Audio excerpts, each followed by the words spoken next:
Hello, welcome to Do It Yourself channel. Today I will show you how to turn off Wi-Fi scanning for better navigation accuracy in Samsung Galaxy Z Fold5. If you want to turn off our Wi-Fi scanning, we have to go to Settings.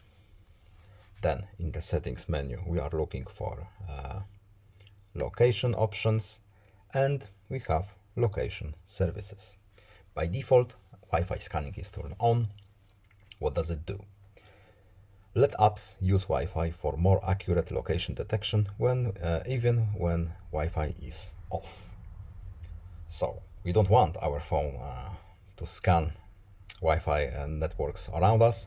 So let's turn it off in this menu and simply back out to our main menu. And that's all. I hope this video was helpful to you. Please leave a like and subscribe. Have a nice day and see you in the next video.